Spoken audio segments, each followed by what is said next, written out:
Welcome to Kings academy. நாம் ஒரு பாடம் படிக்கிறோன்னா அதில் குறைஞ்சது 30 கொஸ்டின் இருக்கும், 40 கொஸ்டின் அவ்வளோதான் இருக்கும். ஆனால் அந்த படிக்கிறதுக்கு நம்ம 2 மணி நேரம் வரைக்கும் அதிகமாக நம்ம பயன்படுத்துகிறோம். அதனால் அதை குறைச்சி நம்ம 10 நிமிஷம் 20 நிமிஷம் அவ்வளோதான் நம்ம வீடியோ. உங்களுக்காண்டி நான் அதில் இருக்கிற எல்லா கொஸ்டினையும் நான் தொகுத்து எடுத்து வச்சுருக்கேன். வாங்க வீடியோக்குள்ளே போகலாம். நான் 7th ஃபஸ்ட் டைமில் உள்ள 3rd யூனிட் நம்மை சுற்றியுள்ள பருப்பொருட்கள் பற்றி பார்க்க போகிறோம். பேரண்டத்தில் முதன்மையாக காணப்படுவது எந்த அணுனா ஹைட்ரஜன் அணு. பேரண்டங்கிறது சின்னது கிடையாது, நல்ல பெருசு. அதனால் அதை நீங்கள் இதை எப்படி ஞாபகம் வச்சுக்கணுன்னா, பேரண்டங்கிறது நல்ல பெருசாகவும் இருக்கும், நல்ல ஹைட்டாகவும் இருக்கும். அதனால் ஹைட்ரஜன் அப்படிங்கிறத வச்சு நீங்கள் ஞாபகம் வச்சுக்கோங்க. சரிங்களா? வாங்க 2வது கொஸ்டின் போவோம். பேரண்டத்தில் காணப்படும் அணுக்களில் ஹைட்ரஜன் எத்தனை சதவீதம் இருக்குது?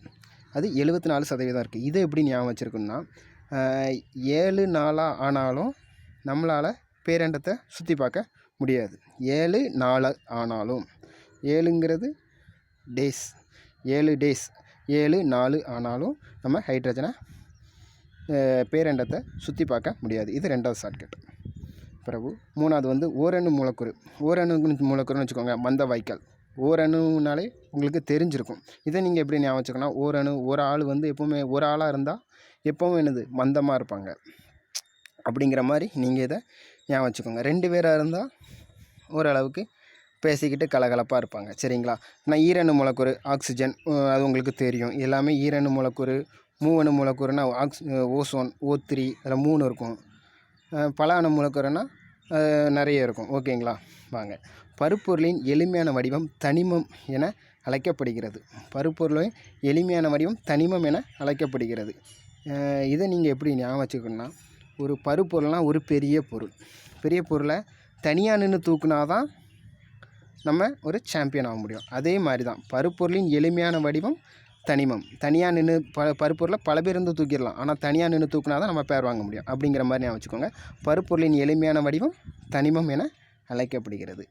இப்போ பாருங்கள், 8வது கொஸ்டின் பார்ப்போம். Magnesium phosphorus.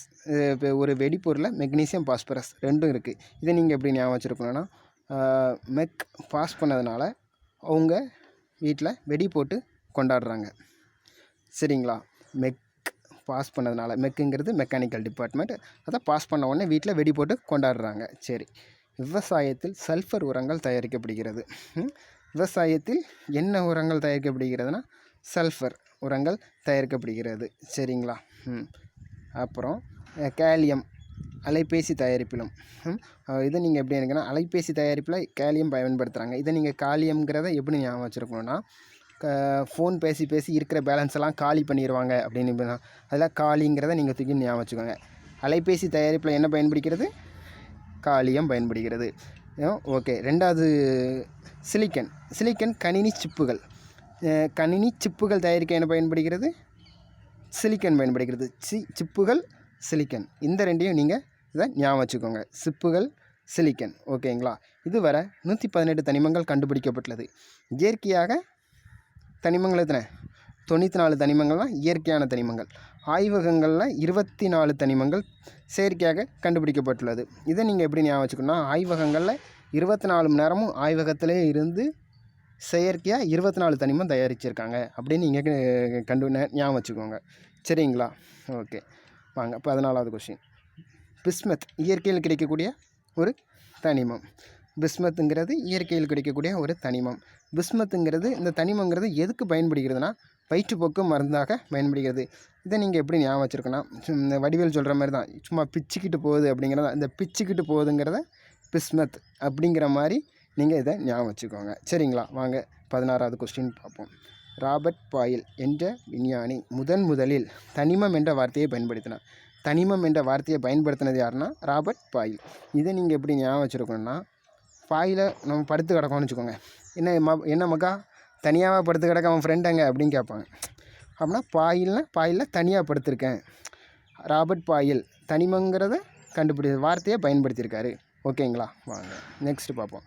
ராபர்ட் பாயில் பொருளின் அடிப்படை இயல்பு மற்றும் வெற்றிடத்தின் தன்மை ஆகியவற்றின் ஆரம்பகால ஆதரவாளர். இதை ஞாபகம் வச்சுக்கோங்க.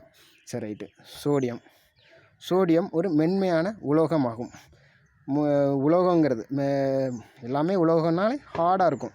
மென்மையான உலோகம்னா என்னது, ஒரு ஜோடிக்கு கல்யாணம் ஆகுதுன்னு வச்சுக்கோங்களேன், அவங்க ஸ்டார்டிங்கில் எப்படி இருப்பாங்க, நல்லா மென்மையாக இருப்பாங்க. அப்படின்னா மென்மையான உலோகம்னு கேட்டால் நீங்கள் எந்த ஷார்ட்கட்டை ஞாபகம் வச்சுக்கணும், சோடியம் அப்படிங்கிறத ஞாபகம் வச்சுக்கோங்க. சரிங்களா. அதுக்கப்புறம் 19வது கொஸ்டின், பாதரசம் தவிர மற்ற அனைத்து உலோகங்களும் அறை வெப்பநிலையில் திண்ம நிலையில் இருக்கும். இது உங்களுக்கு தெரியும். இதுக்கு நான் உங்களுக்கு டெஃபினிஷன் சொல்லணுங்கிறதுல உங்களுக்கு தெரியும். ஓகேங்களா. சரி, அடுத்த கொஸ்டின் பார்ப்போம். 20வது கொஸ்டின், பொதுவாக அலோகங்கள் பளபளப்பு தன்மையற்ற மற்றும் மிருதுவான தனிமமாகும். அலோகங்கள் பளபளப்பு தன்மையற்ற மிருதுவான தனிமமாகும். சரிங்களாக. ஓகே.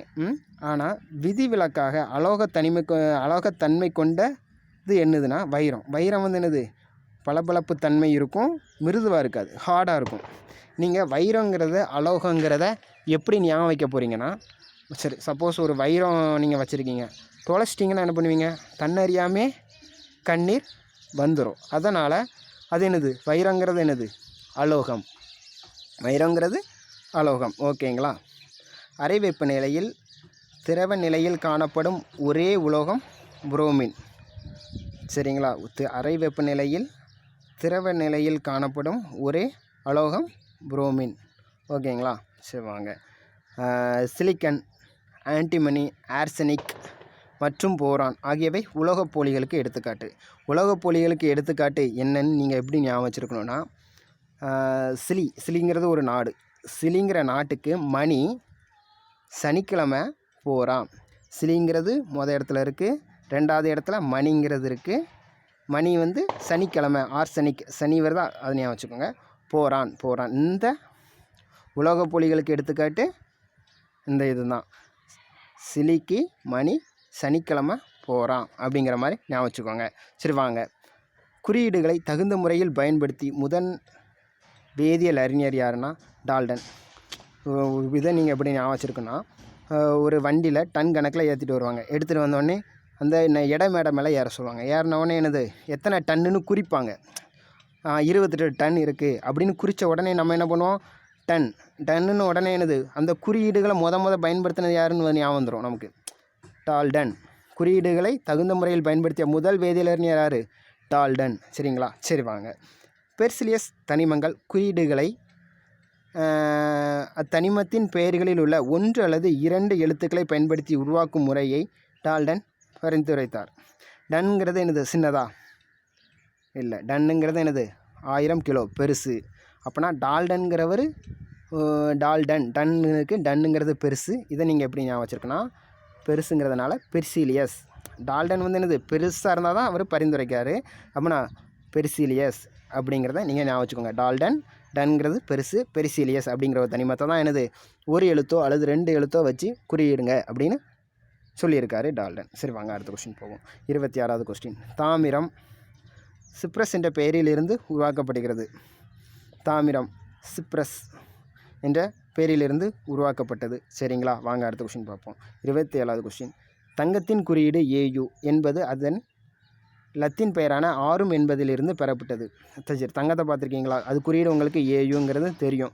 நீங்கள் இந்த AUங்கிறதுலேருந்தே ஆரும்னு எடுத்துடலாம். ஆனால் இதுக்கு ஒரு சின்ன ஷார்ட்கட் இருக்குது. என்னென்னா, தங்கத்தை ஒரு சின்ன மணல் அந்த உமியில் வச்சு ஹீட் பண்ணுவாங்க, பார்த்துருக்கீங்களா. ஆசாரி வந்து அதை வச்சு ஹீட் பண்ணி இது பண்ணுவாங்க. அது வச்சு அது தங்கம் வந்து என்னது, ஹீட்டாக இருக்கும். அப்புறம் என்னது, அது கொஞ்சம் ஆறும். அதை நீங்கள் ஞாபகம் வச்சுக்கோங்க. தங்கத்தை அப்படி ஆறும் அப்படிங்கிறத ஞாபகம் வச்சு AU. ஓகேங்களா. சரி, தாமிரத்தின் குறியீடு CU. அதன் லத்தீன் பெயர் என்னது, குப்ரம். லத்தீன் பெயர் குப்ரம். இதை நீங்கள் எப்படி ஞாபகம் வச்சுருக்கோன்னா, உங்களுக்கு நீங்கள் ஒரு பொருளை ஒருத்தங்கிட்ட அப்படின்னு நீங்கள் கேட்டிங்கன்னு வச்சுக்கோங்களேன், உங்களுக்கு அவனுக்கு டக்குன்னு என்னது, குப்புன்னு வேர்த்தணும். என்னடா இவன் டக்குன்னு கேட்டுட்டான், முன்ன பின்ன பழக்கம் இல்லை, பழகினவங்க கேட்டால் உடனே கொடுப்போம். இதே முன்ன பின்ன தெரியாதவங்க கேட்டால் நமக்கு குப்புன்னு வேர்த்துரும், இல்லை அப்படின்னு சொல்லிடுவோம். அதே மாதிரி தான் தாமிரம்னா என்னது, குப்ரம் என்பதிலிருந்து பெறப்பட்டது. சரி ரைட். இப்போ வாங்க, நம்ம தனிமம், அதோட லத்தீன் பெயர், அதன் குறியீடு. சரிங்களா. குறியீடுங்கிறத சொன்னது யார், டால்டன். ஞாபகம் வருதா இப்போ உங்களுக்கு ஷார்ட்கட். ஓகே சரி. இப்போ காரியத்தின் லத்தீன் பெயர் என்னது, பிளம்பம். சரிங்களா, PP. இதை நீங்கள் எப்படி ஞாபகம் வச்சுக்கோன்னா, நமக்கு ஒரு காரியம் ஆகணும்னா நம்ம அவங்கக்கிட்ட பல்ல காட்டு பேசுவோம், பிளம்பம் பல்ல காட்டுவோம் அப்படிங்கிற மாதிரி இதை நீங்கள் ஞாபகம் வச்சுக்கோங்க. சரி ரைட்டு. பொட்டாசியத்துக்கு என்னது? பொட்டாசியம்னா என்னது? காலியம். பொட்டாசியங்கிறது என்னது? காலியம். ஓகே. இதுக்கு அடுத்து இரும்பு பார்ப்போம். இரும்புங்கிறது என்னது? ஃபெர்ரம். எஃப்இங்கிறது நமக்கு நல்ல ஞாபகம் இருக்குது. அப்போனா எஃப்இயில் உள்ள லெத்தின் எஃப்இங்கிறதுல தான் அந்த லெட்ரு வருங்கிறது நமக்கு தெரியும். அப்போனா எஃப்இனா என்னது? ஃபெர்ரம். மெர்க்குரினா என்னது? ஹைட்ராஞ்சியம். சரிங்களா? சோடியத்தை நேட்ரியம் அப்படிங்கிறத சொல்கிறாங்க, NA.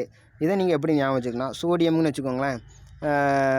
சோடியம்ங்கிறது ஒரு ஜோடி பார்ப்பாங்க. அவங்க எப்படின்னா பொண்ணு பார்க்குறாங்கன்னு ஒரு ஜோடி பார்ப்பாங்க. அந்த என்னது? மேட்ரிமோனி. அப்படிங்கிறத நீங்கள் மறந்து நேட்ரி அப்படிங்கிற மாதிரி ஞாபகம் வச்சுக்கோங்க. NATRI நேட்ரி. மேட்ரிமோனியம்னா MATRIன்னு வரும். இதை நேட்ரி அப்படின்னு ஞாபகம் வச்சுக்கோங்க. சரிங்களா? ஓகே வாங்க. சேர்மங்களின் வாய்ப்பாடு மற்றும் பெயர்கள். H2O நீர், இது உங்களுக்கு தெரியும். C6H12O6 இதுங்கிறது glucose.